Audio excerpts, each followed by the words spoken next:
Ok,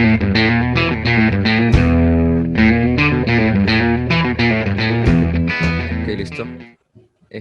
Bueno, buenos días a todos. Aquí les habla Sebastián Molina. Esto es el episodio número 17, sería ya del podcast Conversaciones por la Ciudad, que no he podido eh, hacer más entrevistas durante estas últimas semanas porque estuvimos con un taller, lo que fue el taller Skills, despertando habilidades para la ciudad y la arquitectura, con los jóvenes de nuevo ingreso de la facultad.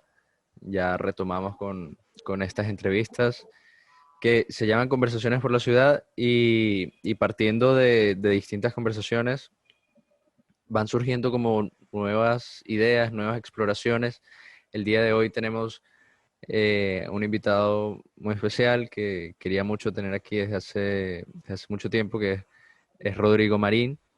Eh, bueno, con ustedes Rodrigo Marín. Es un arquitecto egresado de la UCB en el 2014 con mención magna cum laude. Además es profesor de teoría de arquitectura de la misma carrera. Es emprendedor en el área de diseño industrial y mobiliario. Trabajaba técnicas mixtas como artesanía en hierro y madera hasta impresión 3D en plástico. Es diseñador en la promotora inmobiliaria de Meyer Cohen y Joaquín Espinosa y forma parte del colectivo Genus, grupo dedicado a la enseñanza de diseño y fabricación para niños en la comunidad Los Erazos en Caracas. Bienvenido, Rodrigo. Y, Gracias. y bueno, comentando un poco de dónde surge todo este interés, porque eh, el podcast se llama Conversaciones por la Ciudad. Siempre la idea fue eh, generar conversaciones que dieran algún aporte a todo el tema urbano y sobre todo acatando un poco mis búsquedas personales y mis exploraciones. Y, y eso me ha llevado a distintas opiniones personales y distintas revelaciones que he tenido a partir de los entrevistados que he tenido la oportunidad. Y bueno, recuerdo, por ejemplo, una entrevista con Luciano Landaeta que luego ya mediante esa entrevista pudimos tener, surgió como cierta amistad entre un alumno y un estudiante y Luciano tuvimos una conversación en la que me decía que los temas de sostenibilidad van a ser muy requeridos en el futuro. Este tipo de conversaciones que tengo yo pensando yo también en mi futuro, en cuando me gradúe, a qué quisiera dedicarme, en qué quisiera basar un posgrado o incluso una tesis. Eh, y bueno, por allí van surgiendo cosas y me llamó mucho la atención el programa Genus LED que has realizado en Los Cerazos, junto con el programa de Caracas City 450. Eh, y a partir de allí, pues surge esa inquietud de qué son cómo se trabajan los materiales reciclados. Noto también en la ciudad que hay muchos centros en muchos centros de la ciudad están colapsados de basura. Yo mismo aquí frente a mi casa, por ejemplo, eh, no hay una cesta de basura, todo el mundo bota la basura en un árbol y hoy en día pues está lleno ese árbol de un montón de desechos y comienza a surgir ese pensamiento de qué se puede hacer con todos esos desechos y veo pues iniciativas muy bonitas como la tuya de incorporarlos a tu estrategia de diseño, a tu proceso de diseño. Mm, Entonces, bueno, ya allí expliqué un poco de dónde surge todo este interés y ya para adentrarnos en todo en lo que es tu tema. Bien, buenísimo. Este, oye, vale, bueno, no sé, o sea, sí, definitivamente eso que planteas se convierte en una necesidad. O sea, si antes era una preocupación, hoy por hoy probablemente sea una necesidad. Es decir, no parece ser posible plantearse una estrategia de diseño que no considere los aspectos de la sostenibilidad. Creo que tampoco, no pienso que sea nada nuevo realmente. Lo que pasa es que, claro, en el tiempo quizás el foco se va desplazando, ¿no? Y quizás el siglo XX fue un siglo que estuvo caracterizado más por ese fenómeno que sedujo tanto al planeta, que fue el fenómeno de la globalización, y de ver de qué manera se podían optimizar los procesos productivos justamente a través de las innovaciones en los temas del transporte, de los mercados internacionales, etcétera, ¿no? Pero si te pones a ver, realmente en las culturas ancestrales no es sino a través de una conducta sostenible que se pudieron hacer las grandes obras de la civilización. Desde la cosa más elemental y primitiva, como pudiera ser un chabono, hasta, no sé, las pirámides, los egipcios, ¿no? O sea, la sostenibilidad realmente no es un invento de este siglo, sino que tiene que ver con el sentido común, ¿no? Que es básicamente hacer un uso razonable de los recursos que están a tu disposición en el lugar donde estás trabajando, ¿no? Y, y bueno, nada, quizás lo que estamos viviendo en este momento es una etapa de concientización de que eso es así, de que eso no puede ser sino así. Entonces, bueno, nada, eso quizás en el contexto general, ¿no? Ya después no sé si quieres saber algunos detalles como más específicos en el trabajo que yo hago, con gusto te comento. Pero yo quisiera comenzar preguntándote eh, por tu carrera como diseñador industrial, porque es bien interesante cómo eh, decides acompañar esa carrera como de arquitecto junto con la de diseñador industrial y de mobiliario, que es una cuestión que es bien difícil de escoger y sobre todo bien difícil de saber que alguien puede, que uno puede hacer algo así cuando uno está en la etapa de estudiante. eh, y descubrir como que esa carrera secundaria que puede apoyarlo a uno y darle a lo mejor algunas oportunidades, porque creo que es más fácil, podría ser más fácil concretizar una obra de diseño industrial a una obra de arquitectura. No sé si piensas así. Bueno, sí, yo creo que tienes toda la razón. Bueno, te puedo hablar de dos cosas, ¿no? La primera, que tiene que ver con lo primero que comentas, que es em, que, cuál es el panorama que uno más o menos se plantea siendo estudiante. Y definitivamente uno en plena carrera se hace difícil tener una noción muy clara de lo que puede ser una aplicación concreta de los conocimientos que estás como asimilando en tu formación. Uno siempre, bueno, tiene la aspiración, ¿no? de estas grandes obras de arquitectura, etcétera. Pero bueno, la realidad es mucho más compleja que eso, ¿no? O sea, el hecho edificatorio es posiblemente uno de los fenómenos más complejos de la civilización. O sea, llegar a ser un edificio no es cosa fácil, ¿no? Ya te puedo hablar un poco más de eso.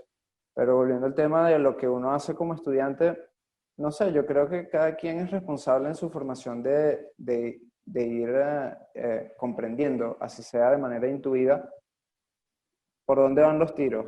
Es decir, hay personas que se sienten más inclinadas desde temprano en la carrera hacia preocupaciones de tipo social, otras más de tipo histórica, otras más de tipo técnica, otras más hacia el diseño conceptual, otras más hacia el diseño, digamos, de detalle y constructivo. Yo siento que aunque procuré eh, involucrarme con una formación que fuese más equilibrada, que fuese lo más global posible en la escuela, siempre tuve cierta destreza a la hora de resolver detalles. Y resolver detalles va a eh, agarrar un detalle en un catálogo y aplicarlo, que también tiene valor, sino a dar un detalle, diseñar un detalle. Y bueno, nada, eso es algo que siempre estuvo presente en la carrera y que definitivamente cuando decido meter el diseño industrial o diseño inmobiliario, es un valor bueno, que es muy útil pues, para resolver este tipo de productos simplemente por el hecho de que ya es una facilidad que te permite entrar en escala rápidamente. Así como diseñas un edificio, puedes diseñar un tornillo también y obedece a los mismos principios compositivos, ¿no? De estructura, de orden, de forma, de función, ¿no? Pero poco conocemos acerca de los aspectos legales, de los aspectos financieros que hacen posible una construcción. Y bueno, nada, cuando sales al mundo laboral te das cuenta de eso, ¿no? Entonces, ¿qué es lo que pasa? Que uno, o sea, si has asumido con compromiso el tema de la profesión que escogiste, eso se convierte en una vocación de vida, es una cosa que te obsesiona, es algo que te genera una neurosis constante que no te deja dormir, se te ocurre una idea y entonces la tienes que hacer, la tienes que hacer, la tienes que hacer, juro tiene que salir de alguna manera. Y bueno, nada, yo opté por irme hacia una escala de cosas que yo podía costear con mis propios recursos y que podía fabricar con mis propios recursos. Y así fue como caí en el mobiliario. Pero entonces, claro, ahí entra un tema que es disciplinar. Es decir, yo no soy diseñador industrial. Mi formación no es la de un diseñador industrial, un diseñador inmobiliario. Yo soy arquitecto. Mi pensamiento es la de un arquitecto. Por lo tanto, desde lo metodológico, así yo haga una silla o una lamparita, mi forma de entender el proyecto es la forma de un arquitecto. Cuando dices desde los aspectos legales, económicos, y me parece bien interesante que tú mismo, con tus propios recursos, comenzaste a hacer tu primer proyecto. Si, ¿Cuál fue ese primer proyecto que hiciste y qué tan complicado fue comenzar a hacer tu primer diseño? Ah, bueno, fíjate qué interesante. Ahí podemos hacer el vínculo con el tema del reciclaje, porque entonces, y lo de la sostenibilidad. Porque entonces si al final es un problema material, es decir, cuánto cuestan las cosas, entonces eh, ir hacia la opción del reciclaje es una opción que abarata muchísimo los costos. La primera mesa que yo hice, que es una mesa que es tipo consola, es una mesa auxiliar que funciona con una estructura de hierro que es como un burro y arriba tiene un tope de maderas encoladas. Bueno, ¿No, te no la digo que tendrás por la... allí? Oye, bueno, lo que pasa es que ahorita estoy conectado en el teléfono Ah, y la verdad es que no ok. tengo los archivos como para compartirlos. Pero bueno, esa mesa, todos mis trabajos los pueden ver en mi cuenta en Instagram y bueno, estoy seguro de que la podrán reconocer porque es una estructura muy sencilla. Eh, que te digo, la base es de hierro y es como un burro, pues como un burro de trabajo y arriba tiene este tope de madera maciza encolada. Pero un poco la anécdota con relación a este diseño es que, bueno, esa cabilla yo ni siquiera la compré, sino que estaba por allá en los talleres de Mariche, que es donde yo estaba haciendo todo mi proyecto, y había una viga tirada en el piso en un lote abandonado, y lo que hicimos fue caerle a mandarrias, el herrero y yo, a esa viga que estaba ahí para terminar de sacarle la cabilla, pues. Y después eso la montamos en un ángulo y la martillamos para enderezarla y rescatarla. ¿Por qué? Bueno, porque en ese momento hubo un impulso creativo y había que resolver, había que verlo, pues el muñeco tenía que nacer de alguna forma. Y lo mismo pasó con las maderas. Las maderas son todos estos recortes que van quedando en los aserraderos, porque entonces en un aserradero siempre llega gente que maneja distintas escalas productivas. Un industrial va a llegar y te va a comprar toneladas de madera y hay gente que hace una remodelación de un local o de una casa, entonces van quedando pequeños recortes que se salieron del formato de lo que necesitaba la gente. Y bueno, y eso va quedando allí, se va acumulando. Y cuando te pones a ver, oye, son recortes de maderas nobles, como un samán, un cedro, un zapatero, teca, algarrobo, puy, que son maderas durísimas, súper densas, bellas. Entonces, claro, eso qué es lo que suelen hacer normalmente en los aserraderos, eso lo vuelven a serrín y bueno, y lo venden como aserrín, pues, porque bueno, es preferible eso que andarlo teniendo ahí ocupando espacio. Entonces yo en esos aserraderos lo que hago es que voy, hago una selección así, tal, los colores que me gustan, los pongo en el piso, los combino, veo más o menos que no estén muy rotos, cómo los puedo trabajar. Y nada, y hago un negocio ahí, tampoco es que me los regalan, ¿no? Porque bueno, el comercio es el comercio al fin. Pero digamos que bajo la figura de, ay, mira, esto es ¿cómo se llama? Una iniciativa eh, que raya como en lo escultórico, es una composición, es un diseño, una cosa. También la gente se sensibiliza con la búsqueda de uno y también te lo deja más económico. Y bueno, cuando vienes a ver, ya son bastantes las piezas que se han construido con ese método, ¿ves? Y cuando dices que estabas con el herrero y le dieron para poder sacar la cabilla, ¿cómo es esa relación con estos especialistas? Eh, siempre, o sea, una vez hecho esta selección de materiales, ¿los envías a un taller o cómo es ese proceso? Bueno, este, yo creo que ahí algo que es fundamental es la relación que tú construyes con estas personas, porque la verdad es que no son cualquier persona.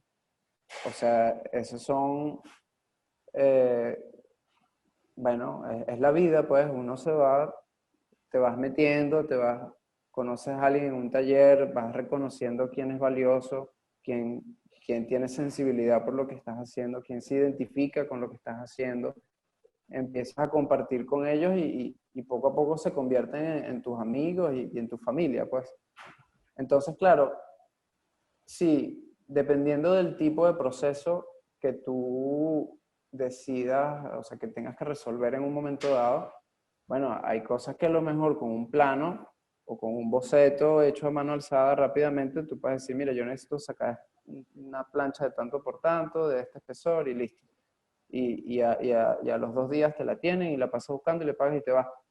Pero hay procesos que tienen que ver con la resolución de cosas que tú mismo no tienes claro, que a lo mejor tú lo que tienes es un sueño, una imagen más o menos abstracta de lo que una cosa puede ser, que quizás un dibujo o un proceso de modelado 3D o una cosa más digital tampoco te va a ayudar a resolver, sino el hecho mismo constructivo. Y en ese proceso, en esa dinámica, es que entra en juego toda esta relación.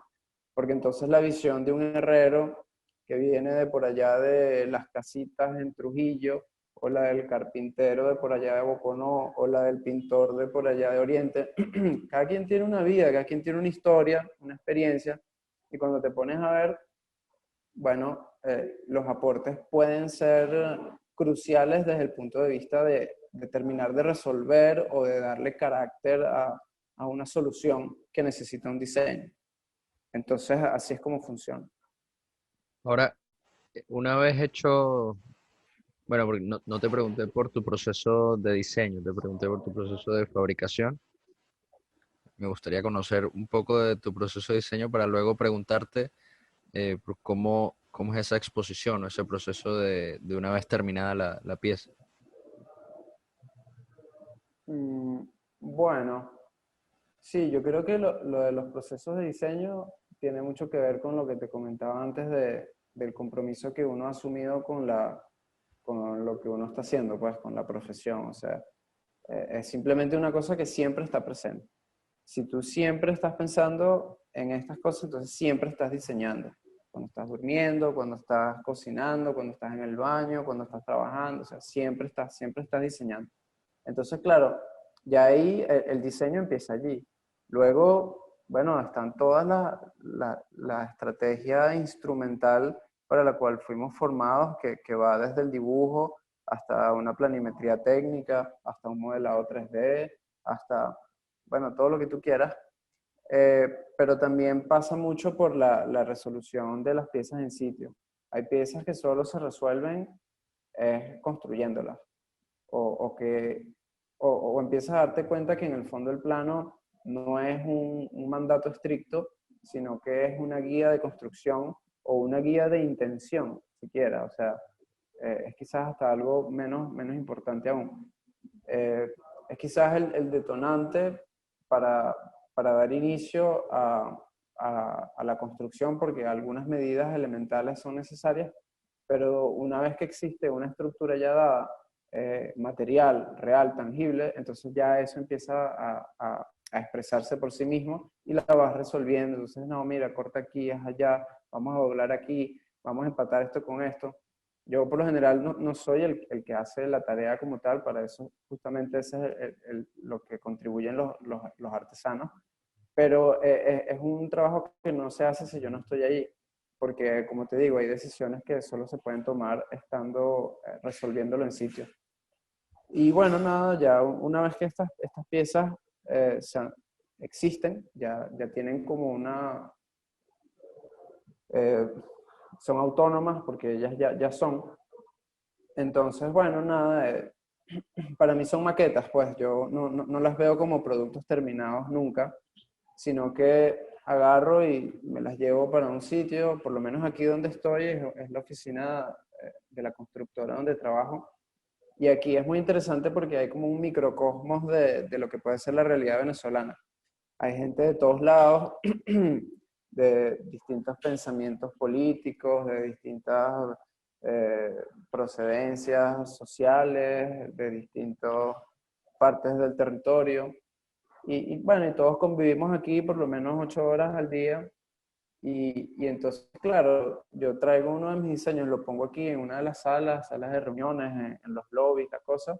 La gente lo va viendo y la gente se expresa. Y hay gente que dice que le gusta, que no le gusta, con que está de acuerdo, con que no. Hay gente que ni le presta atención. Entonces, eso también es una manera de ir midiendo como el, el impacto que un diseño pueda tener en una versión reducida del universo que puede ser el mercado nacional. Y bueno, y después de eso, nada, las redes, Instagram, eh, catálogos de distribución selectiva, eh, el trabajo con personas para ventas selectivas que puedan ser importantes. Y así va fluyendo, va fluyendo.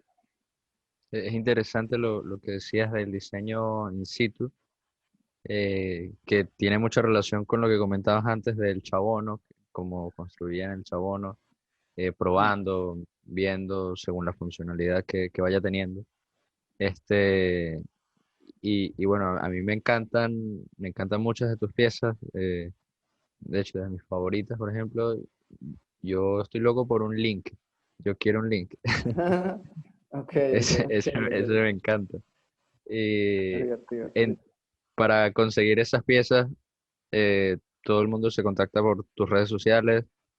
¿Las tienes publicadas en algún marketplace o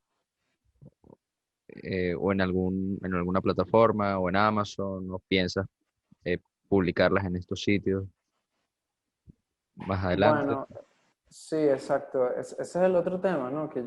Desde que yo empecé todo este tema de la fabricación de mobiliario y objetos de diseño industrial, realmente es un proceso que viene desde el 2017. Eso significa que hasta la fecha han transcurrido apenas 3 años. Y la naturaleza experimental del trabajo que yo hago hace que quizás sea difícil estabilizar un producto lo suficiente como para tenerlo en inventario constante o que pueda llegar como a la formalidad de una tienda. O sea, es como que siempre estoy tratando de hacer una cosa nueva y entonces, porque estoy experimentando, o sea, lo de la impresión 3D, la impresora la compré este año, me llegó como por abril. Entonces han sido estos meses de pandemia, de experimentación, y así fue como surgió Link. Entonces, claro, ahorita yo estoy trabajando, bueno, si a alguien le interesa, lo puede encargar, yo con mucho gusto la fabrico y se la entrega. Pero bueno, eventualmente, en la medida que estos diseños se vayan estabilizando y ya lleguen como una forma de producto comercial, es lo que quiero decir, entonces, bueno, voy a abrir una marca, una cuenta que va a ser una marca, pues, con objetos coleccionables que sean el fruto como de toda esta investigación, pues. Que el diseño del link lo haces con la impresora 3D, ¿cómo lo hiciste? ¿O cómo se compone su fabricación? Sí, bueno, Link es un objeto casi completamente hecho, impreso en 3D. Eso, la impresión 3D, uno de los materiales básicos o de los más comunes es el PLA, el ácido poliláctico, que bueno, que viene en su presentación esta de filamento enrollado en un carrete.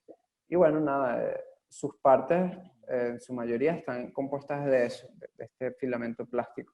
Luego, bueno, hay algunas conexiones que se resuelven mediante tornillería Allen, la tornillería hexagonal de Estados Unidos, y la luminaria, que es una luminaria USB de tipo LED, bueno, que es lo que emite la luz, pues, igual que el cable, que es una extensión USB.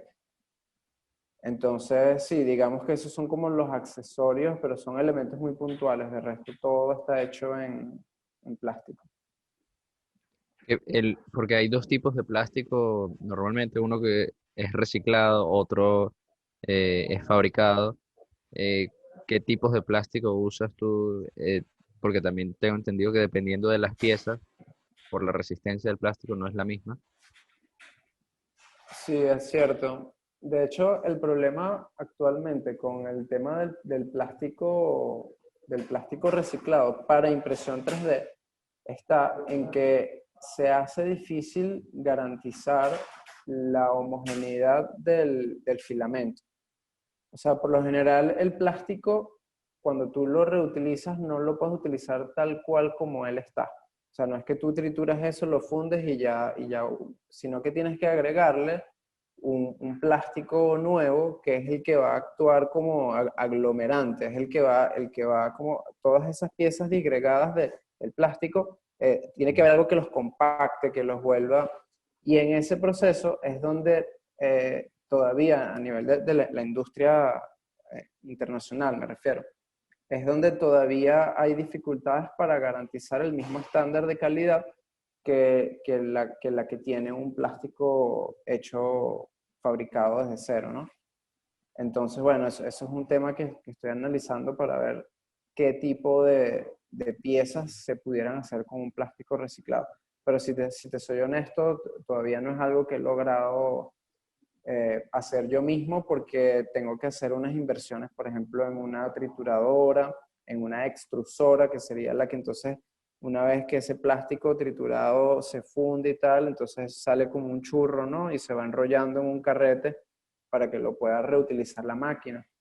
Es algo delicado, porque entonces si le metes un filamento que venga muy sucio, que no venga bien homogéneo a través de los conductos de la impresora 3D, entonces a lo mejor empiezas a dañarle las partes a la impresora. Entonces es algo que hay que hacer con cautela. Que bueno, es bien interesante lo que dices de tienes que hacer una inversión y es un tema bastante complicado. Por ahora trabajas a partir de encargos y más adelante pues piensas montar tu marca, estar presente en algunas tiendas. eh, que esta es la cuestión de, yo veo muchos artistas, muchos escultores que pueden hacer piezas con materiales reciclados. eh, Tú buscas que tus piezas sean más prácticas, más funcionales, tengan un uso específico, más que ser una exposición como una obra de arte. Bueno, lo que pasa es que, oye, el tema del arte, eso es una cosa muy compleja. O sea, yo siento que el arte es como el máximo logro de la humanidad. Aspirar a algo que pueda transmitir lo que transmite un arte, eh, sería una cosa estupenda, pero oye, eso, o sea, a mí me parece que es sumamente difícil. Entonces, claro, yo me mantengo en una línea de diseño que de alguna manera mantenga alguna función. Lo que pasa es que como al mismo tiempo se trata de experimentos, en donde en el fondo lo que estoy es explorando temas que a mí me interesan, como el tema de la estructura, como el tema del diálogo entre los materiales. Entonces, muchas veces el tema de la función pasa a un segundo plano y bueno, y terminan resultando productos como quizás más decorativos que estrictamente funcionales, ¿no? Entonces quizás es ahí donde la gente, bueno, le ve como un carácter más o menos de creación artística. Pero sí, o sea, a mí lo que me gustaría es que la gente pudiera sacarle provecho a las cosas que yo hago, pues. El tema de la función siempre tiene sus dos matices, ¿no? No es el de la función pragmática exclusivamente, sino, oye, el de la función espiritual, de la función psicológica, el de la alegría que te puede causar tener un objeto que en su presencia te conmueve, te emociona. Eso también es una función y forma parte de las cosas a las que yo aspiro. Buenísimo. Yo me encargo de colocar todas tus piezas aquí en el video para, para que la gente mientras Para que se entienda. vayamos, vayamos hablando vaya entendiendo todo. ¿Qué consejo le darías a alguien que se quiere introducir en el tema del diseño industrial y trabajar con materiales reciclados? Bueno, no, o sea, definitivamente o sea, hay que hacer las cosas. Hay que hacer. Hay mucha gente que tiene muy buenas ideas. O sea, porque sobre todo ahorita que se puso de moda todo el tema del emprendimiento y tal, todo el mundo quiere ser emprendedor. Bueno, eso está buenísimo. Pero entonces, ¿qué es lo que he notado que le pasa mucho a las personas? Que, que no construyen un método que les permita concretar esas ideas. Entonces tienen muy buenas ideas, pero no las ejecutan. Entonces pasa por construir un método que pasa por cómo tú concibes el proyecto y cómo lo llevas a cabo. Y segundo, que necesariamente te tienes que involucrar de lleno con los procesos que son eh, que son trabajar el metal. Coño, tienes que entender cómo funciona el metal y cómo lo manipulas y cómo trabajan los herreros y cuáles son sus instrumentos y cuáles son los materiales que necesitan. O sea, tienes que conocer la técnica. Tienes que conocer la técnica, tienes que entender cómo se hace. Y bueno, nada, yo diría fundamentalmente esas cosas, o sea, el método y la técnica. Que eso lo colocaste tú en el archivo que me mandaste al final. Esa parte me encantó porque resume muy bien como esos puntos de tu trabajo por los que pasaste y esas revelaciones que tuviste en esos momentos que para al final entender un significado, que lo mencionabas allí, que era conseguir, si con suerte, lo mencionabas así como con suerte conseguir una tradición, un estilo. Sí, sí, bueno, exacto. Ya digamos que o sea, para quien quiere empezar, el método y la técnica quizás serían los, los conceptos o el campo, digamos, eh, de elementos a trabajar. Pero claro, después está todo el tema del significado. Y, y eso también es importante porque eso empieza a hilarse con la noción de identidad. En la medida que tú empiezas a construir un hilo narrativo que vincula, bien sea desde la forma como desde los procesos, a los diseños. Es decir, que yo empecé con esta mesita donde tal, la cabilla cortada con ángulo 45, pero entonces después eso me llevó a pensar, no, bueno, que ahora este detalle yo lo resuelvo con cabilla doblada. Entonces eso me llevó a entender que ahora eso se trabaja con una dobladora. Y entonces después porque la pintura, le cambié la pintura. Se empieza a generar un hilo narrativo desde la técnica, un hilo narrativo desde la forma, pero también un hilo narrativo desde lo que eso significa.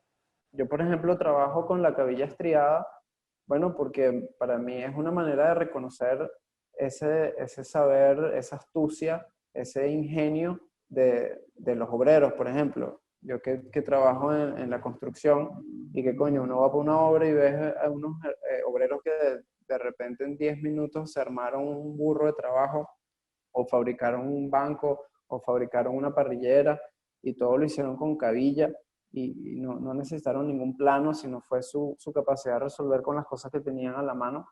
Eso a mí me parece hermoso, me parece de un talento increíble. Entonces, no sé, siento que la cabilla estriada tiene un valor desde el punto de vista como de ese saber popular. Además, ¿sabes? Es como que la gente muchas veces lo ve con desprecio, porque claro, como a uno le metieron fueron los catálogos importados de afuera de Venezuela y tal, que no, que todo el minimalismo y todo tiene que ser liso y tal. Entonces resulta que si yo agarro una cabilla y la ensamblo bien y le meto un tornillo Allen y le doy un acabado de pintura electrostática y le pongo un tope de madera, hasta que la vaina se ve rechísima, se ve bien y es cabilla estriada. Entonces, ¿por qué una cosa criolla o que viene inspirado por una cosa que es criolla no puede ser hermosa también? No puede estar a la altura del diseño escandinavo, por ejemplo, o el diseño japonés. O sea, entonces ahí hay un tema que tiene que ver con lo simbólico y que tiene que ver con la valoración que uno tiene de sí mismo, desde sus raíces, desde tu procedencia, desde tu etnia. Y bueno, y nada, que uno se lo tiene que creer, pues. Entonces, claro, si tú en el tiempo sigues y sigues, insistes de manera empeñada, hasta terca, por tratar de postular esas ideas, eventualmente, y si logras ser disciplinado y constante, a lo mejor eso empieza a derivar como en un lenguaje, en un estilo, que bueno, que al final de la vida de uno, cuando uno ya se muera, a lo mejor habrá una tradición en torno a eso. Pero bueno, ya esas son palabras mayores, pues. El tiempo dirá si uno alguna vez llegará a eso. Buenísimo. Bueno, muchísimas gracias, Rodrigo, por permitir esta entrevista. Este encuentro estuvo buenísimo. De verdad estaba muy curioso por todos estos temas. A mí me gusta mucho y bueno, no sé si en algún momento me atreva al diseño industrial, pero es un tema que me gusta muchísimo. No, vale, buenísimo. Claro que sí, te tienes que atrever, es así. No hay manera de estar seguro hasta que no lo pruebas, pues, tienes que probarlo. Lo peor que puede pasar es que tengas que hacerlo de nuevo y mejor, y eso está muy bien. ¿Ok? Bueno, muchísimas gracias. Te estoy contactando allí. Si me puedes enviar la información del link, por favor. Me encanta ese personaje. Dale, buenísimo, buenísimo.